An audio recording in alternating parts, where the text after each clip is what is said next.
2026 সালের টি-20 বিশ্বকাপ নতুন করে আলোচনায় উঠে এসেছে বাংলাদেশ ক্রিকেট দলকে নিয়ে।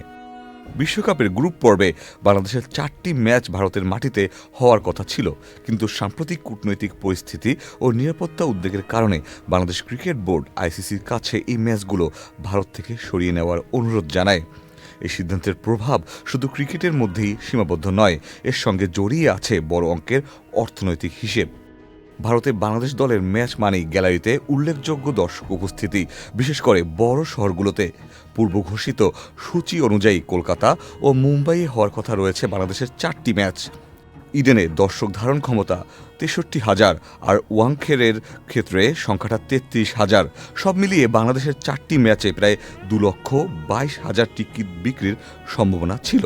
বাংলাদেশের ম্যাচগুলোর টিকিটের দাম রাখা হয়েছে সর্বনিম্ন 100 থেকে 300 রুপির মধ্যে। এর সঙ্গে যুক্ত থাকে স্পন্সরশিপ, কর্পোরেট হসপিটালিটি বক্স, স্থানীয় ব্র্যান্ডিং ও ম্যাচ ডে রেভিনিউ। তাই বিভিন্ন সূত্রের মতে যদি বাংলাদেশ দল ভারতের মাটিতে এই ম্যাচগুলো না খেলে, তাহলে ভারতীয় আয়োজকরা প্রায় 10 থেকে 40 কোটি রুপি পর্যন্ত আর্থিক ক্ষতির মুখে পড়তে পারে, যা বাংলাদেশি টাকার প্রায় 16 থেকে 65 কোটি টাকা। এই ক্ষতির বড় অংশ আসতে পারে টিকিট বিক্রির থেকে।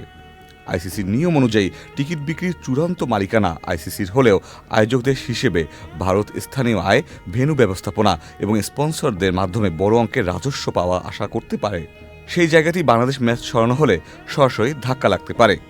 সব মিলিয়ে বিষয়টি এখন আর শুধু ক্রিকেট নয়, এটি আন্তর্জাতিক ক্রীড়ার সঙ্গে জড়িয়ে থাকা রাজনীতি, কূটনীতি, নিরাপত্তা এবং অর্থনীতির একটি স্পষ্ট উদাহরণ।